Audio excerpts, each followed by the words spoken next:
پوری دنیا جان لے کہ توحید اگر اسلام میں ہے وہ تو شیعوں سے ہے. دنیا نے توحید اخذ کیا تو شیعوں سے اخذ کیا. پتہ چلے گا نا آپ لوگوں نے جو اخذ کیا ہے, آپ صرف دنیا میں باقی ایک فرقہ الگ تھلگ ہے توحید کے معاملے میں, اور وہ وہابی ہیں, اور ان کے پاس سوائے ایک عالم اسلام کا اجماع ہے کہ آپ لوگ مجسمہ. آپ کے اہل سنت کے اکابر نے, اشاعرہ ماتریدیہ کے اکابر نے بار بار اپنے کتاب میں آپ لوگوں کی تکفیر کی اور آپ کو مجسمہ کہا اور آپ کو حشوہ بولا. یہ آپ کے ناموں میں سے ایک نام ہے. کسی کے بولنے سے چاہے تو میں دکھاؤں نا, سب عالم اسلام توحید کے مسئلے میں شیعوں کے عیال ہیں, شیعوں سے انہوں نے توحید سیکھ کی ہے, اور ایک آپ لوگ ہیں جن کے پاس توحید بنی اسرائیل سے لیا, اور آپ کے پاس جو عقائد ہیں وہ ابھی پتہ چلے گا نا کہ آپ کا خدا اس کے کیا صفات ہیں. تو جب چاہیں مناظرہ شروع کرتے ہیں جناب. شروع کریں, ہم تو بیٹھے ہوئے ہیں, کوئی مسئلہ نہیں. میرے محترم ناظرین, عالم اسلام میں جو فرقے ہیں توحید کے مسئلے میں, ایک اہل تنزیہ ہیں کہ اگر ایسے الفاظ شریعت میں وارد ہوئے ہوں جس کا ظاہر جسیم ہے تو اس کی تعویل کریں گے, لفظی معنی نہیں لیں گے. یعنی اگر کوئی قرآن مجید میں ید اللہ فوق ایدیہم تو اس کا مطلب عضو نہیں ہے, اس کا مطلب وہ چیز جو اس پہ لفظاً دلالت کرتی ہے نہیں, اس کا مطلب ہے طاقت, قدرت, شرف, علو. یہ ہے دوسرا فرقہ. یہ لوگ ہیں کہ جو بھی تعویل کرے اس کو یہ وہ تکفیر کرتے ہیں, کہتے ہیں اس کے لفظی معنی ہم لیں گے کہ اگر ید اللہ فوق ایدیہم تو اس کا مطلب یہ کہ اللہ کا ہاتھ ادھر اوپر ہے. میرے محترم ناظرین, جب یہ لفظ لیتے ہیں تو ان کے عقائد بہت الگ تلگ بن گئے دوسرے مسلمانوں سے. پہلی بات یہ ہے کہ اللہ تعالیٰ کو شخص مانتے ہیں. یہ کتاب ہے کتاب شرح التوحید من صحیح البخاری, وہاں پہ بخاری کی ایک حدیث لے کے آتے ہیں. یہ بہت بڑا وہابی ہے, عبداللہ بن محمد الغنیمان کی کتاب ہے. یہاں پر باب قول النبی لا شخص اغیر من اللہ, کہ اللہ تعالیٰ سے کوئی بھی شخص غیرت مند نہیں ہے. فرماتے ہیں کہ وہ مقصد البخاری میں ان هذین الاسمین یطلقان علی اللہ تعالی وصفا له لان الرسول صلی اللہ علیہ وسلم, کہتے ہیں وہ شخص, اللہ تعالیٰ ایک شخص ہے, اور کیونکہ رسول صلی اللہ علیہ وسلم نے فرمایا کہ کوئی شخص اللہ سے زیادہ غیرت مند نہیں ہے, تو لفظ شخص اس اللہ پہ مطلق ہوتا ہے. تو ان کا رب جو ہے شخص ہے. یہ کتاب صفات اللہ عز و جل ہے. بھائی صاحب میری باری ہے, اپنی باری میں دفاع کر لینا, خاموش پلیز.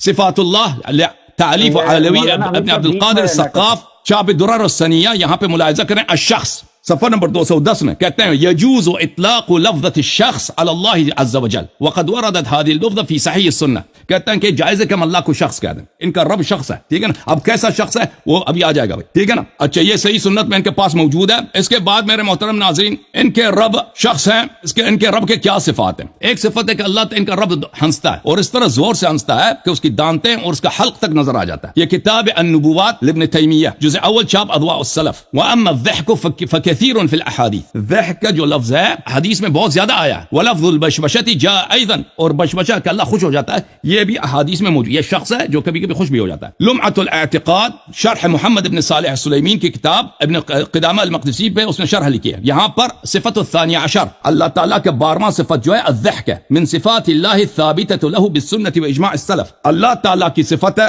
ضحك, اللہ تعالیٰ ہنستا ہے, اور یہ دوسرے مسلمانوں کے پاس یہ بالکل کفر ہے. کوئی مسلمان یہ عقیدہ نہیں, یہ عقیدہ رکھتے ہیں ہنستا بھی ہے, اور یہ سنت سے ثابت ہے, اجماع سے بھی ثابت ہے ان کے نزدیک. اور پھر کہتا ہے وَهُوَ ضَحْكٌ حَقِيقِيٌّ, یہ کہتا ہے یہ حقیقی ضحک ہے. اللہ کا جو ہنستا ہے وہ واقعا ہنستا ہے, نہیں کہنا کہ بھئی یہ اللہ راضی ہوتا ہے, نہیں. وَفَسَّرَهُ أَهْلُ التَّعْتِيلِ بِالثَّوَابِ, دوسرے مسلمانوں نے کہا کہ ضحک سے مراد ثواب ہے, کہتا ہے نہیں, اس سے یہ غلط ہے, حقیقی ضحک ہے. اچھا, ضحک بھی ثابت ہو گیا بھائی. جب وہ ہنستا ہے تو اس کا دانت وغیرہ آ جاتا ہے سامنے. اچھا, بخاری میں بھی اس کی ایک حدیث ہے کہ اللہ تعالیٰ ہنستا ہے, تو اس کی بڑی فنی حدیث ہے, یہ بخاری ہے. ملاحظہ کریں یہاں پہ باب فضل السجود میں کہ قیامت کے دن اللہ تعالیٰ وہ اپنا پیر دکھا کے جہنم کو, وہ پہلے پہ اپنا پیر رکھتا ہے جہنم میں, پھر جنت والوں کو جنت بھیج دیتا ہے. پھر ایک شخص ہے جو اس کو دوزخ بھیجنا ہوتا ہے, تو وہ اللہ سے بہت کہتا ہے کہ بھائی اللہ میاں مجھے دوزخ نہیں بھیجنا. تو اللہ کہتا ہے اگر میں تجھے تیری یہ تمنا پوری کر دوں تو مجھ سے کچھ اور نہیں مانگے گا. تو وہ کہتا ہے نہیں, میں کچھ اور نہیں مانگوں گا. پھر وہ اس کو کہتا ہے کہ اب مجھے جنت کے دروازے پہ جانے دینا. وہ اللہ کہے گا یہ کیا بات ہوئی بھائی, تم نے ابھی وعدہ کیا تھا. تو اللہ کہتا چلو جنت کے دروازے میں چلے جاؤ. جنت کے دروازے میں جب چلا جاتا ہے وہ شخص, تو وہاں کہتا ہے اب مجھے داخل ہونے دے. تو پھر اللہ کہتا ہے تو کتنا غادر ہے, تو کتنا غدار آدمی ہے, تو نے وعدہ کیا تھا کہ مزید نہیں مانگوں گا. تو پھر وہ کہے گا یا اللہ مجھے جنت جانے دے. تو پھر اللہ بہت ہنستا ہے وہاں پر. تو پھر وہاں پہ فیضحک اللہ عز و جل, پھر اللہ بہت ہنستا ہے اس پر, تو پھر اس کو جانے دے دیتا ہے. تو یہ اس کو وہی معنی لیں گے کہ ظاہر پہ.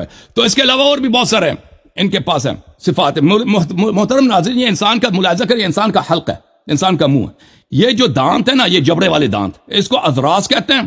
اور یہ اس کو اردو میں, مجھے نہیں معلوم اردو میں اس کو کیا کہتے ہیں, حلق میں جو چھوٹی سی زبان جیسی ہوتی ہے, چھوٹا سا گوشت ہوتا ہے, انگلش میں اس کو اوولا بولتے ہیں, یوولا. یہ یاد رکھیں, یہ اللہ کے نزدیک اللہ اس طرح ہنستا ہے کہ اس کے دانت اور اس کا حلق بھی نظر آ جاتا ہے. یہ کتاب ابطال تعویلات لاخبار الصفات تعلیف ابی لا الفراء الحنبلیہ جزء اول. ملاحظہ کریں یہاں پر حدیث لے کے آتا ہے کہ بھئی اللہ تعالیٰ جب ہنستا ہے، یہ صفحہ نمبر 213 ہے، اللہ تعالیٰ اب قیامت کے دن بندوں سے کہتا ہے کہ بھئی میں تیرا رب ہوں. تو لوگ کہتے ہیں کہ اپنا چہرہ تو دکھاؤ کہ ہم دیکھ لیں.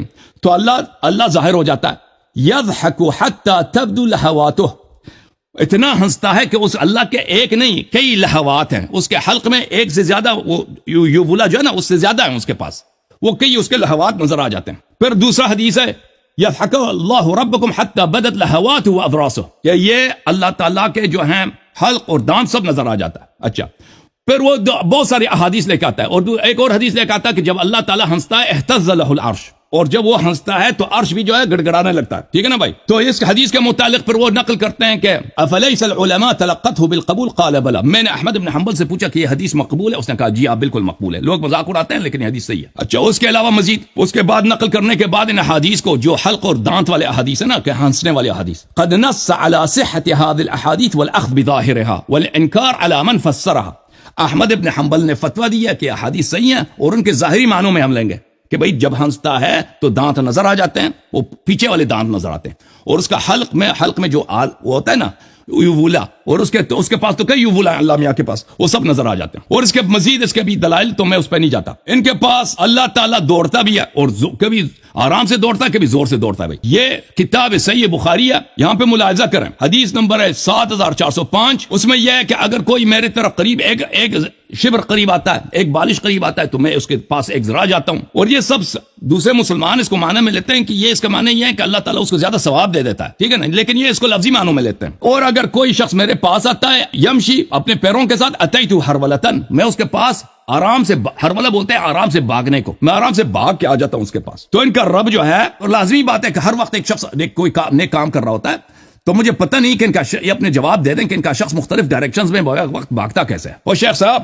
آپ کے رب ایک وقت ہی میں مختلف ڈائریکشنز میں بھاگتا کیسے ہے؟ بخاری میں مختلف جگہوں میں اتیتو ہرولتن، مسلم میں بھی موجود ہے. میرا وقت کم ہے تو میں اس میں زیادہ وقت نہیں لیتا. یہ کتاب ہے القواعد المثلی فی صفات اللہ و اسمائہ الحسنی، محمد ابن صالح ابن عثیمین کی کتاب ہے. ملاحظہ کریں اسماء اللہ میں ایک کیا ہے؟ ہرولہ ہے. ومن اتانی وما یمشی اتیتو ہرولتن وهذا الحديث صحيح وهذا الحديث كغيره من النصوص الدالة على قيام الافعال الاختيارية بالله تعالى. کہتا ہے یہ بھی حدیث دلالت کرتی ہے کہ اللہ کے پاس اختیاری افعال ہیں، اپنے اختیار سے وہ کبھی دوڑے تو اس کو کون منع کر سکتا ہے. اور پھر اس کے بعد کہتا ہے ملاحظہ کریں اتیت ہرولتن، میں باغ کے آتا ہوں، هذه النصوص على ظاهرها وحقيقة معناها. کہتے ہیں یہ نصوص ان کے نصوص کے وہی ظاہری معنی مراد ہے. اللہ ظاہر ہے، اللہ بھاگتا ہے تو وہ اپنے شان کے لائق بھاگتا ہے نا، لازمی بات ہے. چیتا اپنے شان کے لائق بھاگتا ہے، بلی بھی اپنے شان کے لائق بھاگتا ہے، ہر جانور اپنے شان کے لائق بھاگتا ہے. اس طرح تو نہیں کہ چوہا شیر کی طرح بھاگتا ہے نا. چوہا جو ہے اس کی اپنی دوڑ ہوتی ہے، بلی کی اپنی دوڑ ہوتی ہے، گائے اپنی دوڑ. اللہ میاں بھی دوڑتا ہے اپنے شان کے لائق، وہ ٹھیک ہے بھائی اپنے شان کے لائق. پھر وہ کہتا ہے فَأَيُّ مَانِعٍ يَمْنَعُ مِنْ إِتْيَانِهِ كَيْفَ يَشَاءُ بِدُونِ تَكْيِيفٍ وَلَا تَمْثِيلٍ. کہتے ہیں کہ کیا کون سی چیز مانا ہے کہ اللہ تعالیٰ بھاگ کے آ جائے، لیکن ہم اس کے کیف ہمیں نہیں معلوم کہ وہ کس طرح سے بھاگتا ہے. ٹھیک ہے نا؟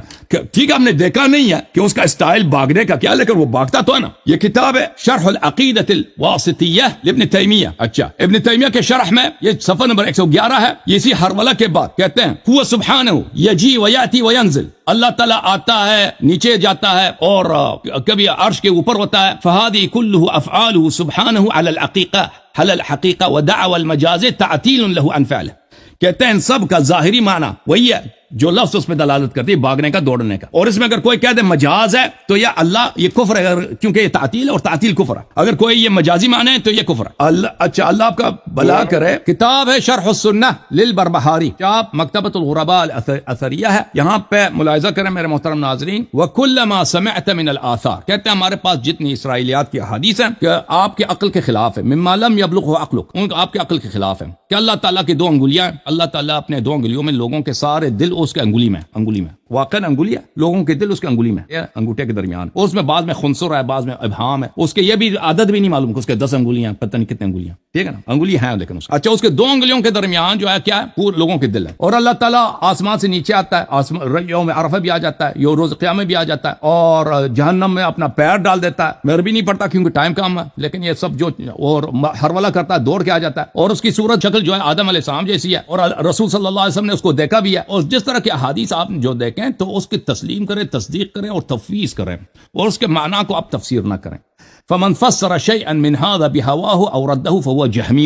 اور جو بھی اس کے کسی حدیث کو اگر وہ تفسیر کرتا ہے, کہتا ہے اس کا مطلب مثلا ہاتھ کا مطلب ہے طاقت وغیرہ, تو وہ جہمی ہے, وہ کافر ہے. وہ اشاعرہ کو بھی یہ جہمی بولتے ہیں. اچھا, یہ کیا تھا بھائی, آرام سے دوڑ. اب وہ کبھی کبھی زور سے بھی دوڑتے ہیں نا, اسپیڈ سے دوڑتا ہے ان کا اللہ میاں. یہ کتاب صحیح ہے, ابن حبان بترتیب ابن بلبان جلد نمبر 1 ہے, ملاحظہ کریں یہاں پر. شیخ میں فرماتے ہیں کہ اس کے سارے احادیث صحیح ہیں. ابن حبان ذمہ داری لی ہے کہ اس کے سب احادیث صحیح ہیں. پھر جلد نمبر 2 میں صفحہ نمبر ہے 100 میں, کہ اگر کوئی شخص میرے پاس واکنگ کر کے آتا نا, چل کے آتا ہے, اتیت حرولۃ, تو میں آرام سے دوڑ کے اس کے پاس جاتا ہوں. وان حرولہ سعیت الیہ, اگر کوئی شخص میرے پاس آتا ہے, آرام سے دوڑ کے آتا ہے, تو میں فل اسپیڈ سے, تو پر میں فل اسپیڈ سے دوڑ کے جاتا ہوں. ان کے شیخ وہابی شیخ نے کہا تھا حدیث صحیح, اس کی حدیث بھی صحیح ہے ان کے. اچھا, تو سوال یہ ہے بھائی کہ آپ کے رب تو ہمیشہ دوڑتے ہیں بھائی, آپ کے رب تو ہمیشہ ان کی دوڑ باغ, کیونکہ ہمیشہ کوئی نہ کوئی شخص کوئی نیک مسجد جا رہا ہوتا ہے نا, یا کعبہ شریف کی طرف جا رہا ہوتا ہے, دوڑ کبھی کوئی آرام سے جاتے ہیں, کوئی تیز جاتے ہیں, کوئی فل اسپیڈ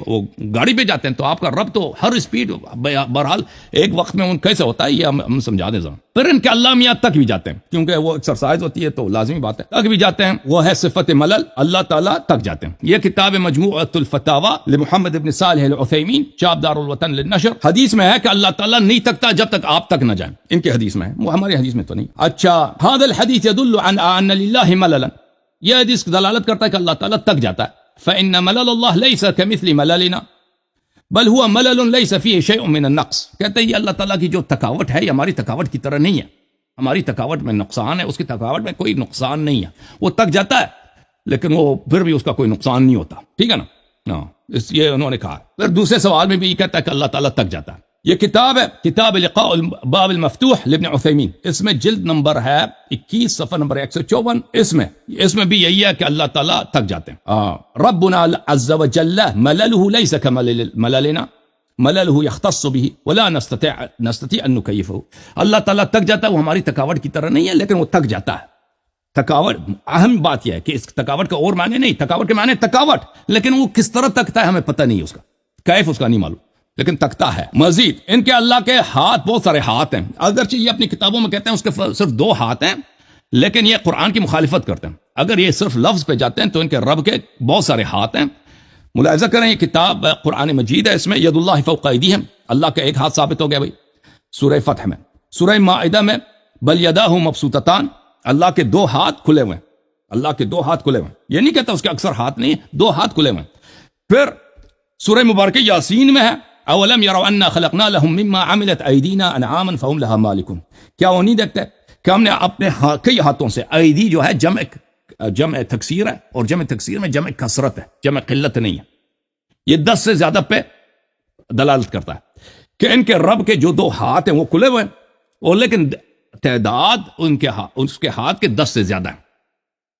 کیونکہ یہ لفظ لیتے ہیں نا, کہ لفظ پہ تعویل کرے تو وہ کافر ہو جاتا ہے. تو پھر ان کا لازمی معنی یہی ہے کہ ایدی جمع تکسیر ہے اور جمع قلت نہیں, جمع کثرت ہے. جمع کثرت 10 سے زیادہ پہ دلالت کرتا ہے. ان کے رب کے کتنے ہاتھ ہو گئے؟ 10 سے زیادہ. اچھا, ان کے احادیث میں اللہ میاں کے پیر کے متعلق ایک پیر کا ثبوت ملتا ہے یا کئی پیروں کا ثبوت ملتا ہے. علامہ صاحب آپ کا ختم ہو گیا. ہاتھ تو کئی ہوا ہے نا, پیر بھی کئی ہے, ابھی ہوتا ہے. جوم جاؤ, پرواز کرو, کیوں فخر سے سر اٹھا, کیونکہ اللہ تعالیٰ نے تمہیں انتخاب کیا. صراط حق پر صرف تم ہو, صراط ایمان پر صرف کیا, کیونکہ اللہ تعالیٰ نے تمہیں انتخاب کیا. صراط حق پر صرف تم ہو, صراط ایمان پر صرف. آ جائے گا نقشہ ظاہر ہوتا ہے کہ ان کے رب کا چہرہ کیسا. جی سر.